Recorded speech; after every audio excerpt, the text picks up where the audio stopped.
If you are in Moore, I would go ahead and get underground right now. On May 20th, 2013, an F5 tornado ripped through Moore, Oklahoma, leaving a path of devastation a half-mile wide through the Oklahoma City suburb.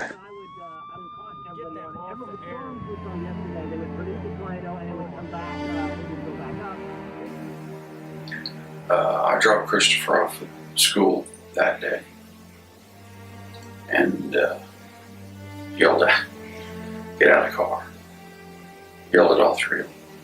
And then he was in the back seat, he put his arm on my shoulder and said, "I love you, Daddy." I stopped and I said, "I love you too, Christopher." 7 children were killed when the massive tornado ground Plaza Towers Elementary School into a pile of rubble.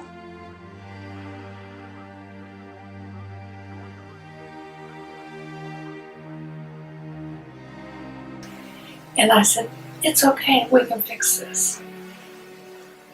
Because houses and things are replaceable, but people are not. And I remember saying that, not knowing if Ross had found Chris yet, because he was at the school looking for Christopher. But 9-year-old Christopher Legg was one of the 7 children who died. Police officer got on this pile of rubble and started screaming at everybody to stop. They had firemen in there that they were trying to listen, and then we were walking on the piles of rubble and that they couldn't hear. It's really great to hear that my child purposefully protected another child, just like he would have his own sister. It's just sad that I miss him.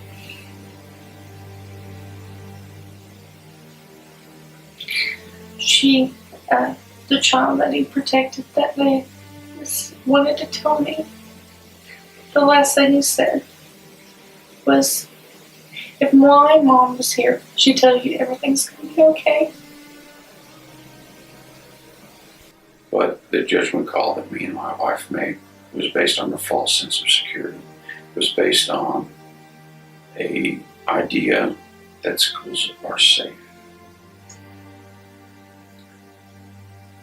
And that second false idea was that I had time.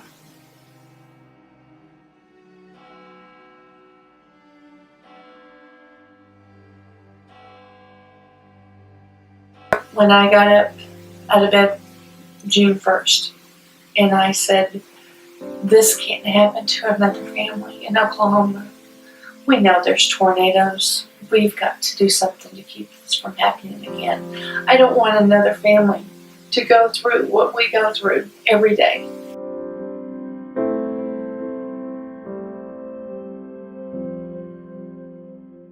I met Mr.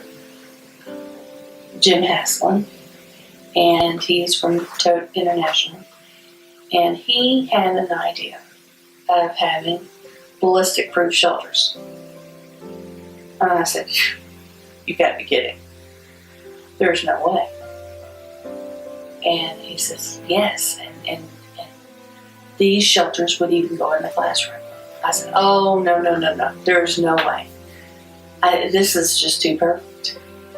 And he said, why? I said, well, because if they're in the classrooms, everybody can dump in them quick enough that you would not just be able to fix one problem that most schools are faced with, but I know if you could fix 2.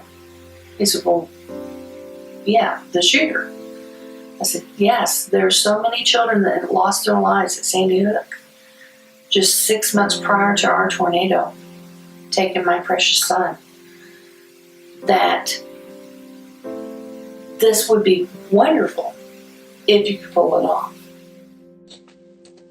They did pull it off, and on Danny's birthday, August 31st, 2015, the first 7 ballistic storm shelters were completed inside Hilden Elementary School in Hilden, Oklahoma.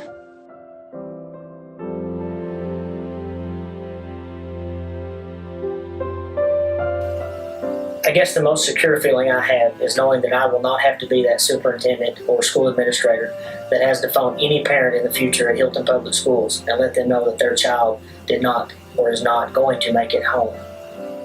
I think the true benefit of having these structures within the classroom is the time that it takes to get into that structure. They are in the classroom, they're accessible, they're immediate, as opposed to one of your superstructures that may be centrally located within a campus or for an entire campus. And you're talking minutes that it would take to get students into that facility. And then in order for your elementary, your youngest students to get to that facility is going to take even longer because they don't understand the relevance of the situation. So having these in the classroom, the sense of security that it should give administrators, teachers, parents is unbelievable. They need to feel safe in the school where they can learn, make friends, be a child, and not worry about the building collapsing on them.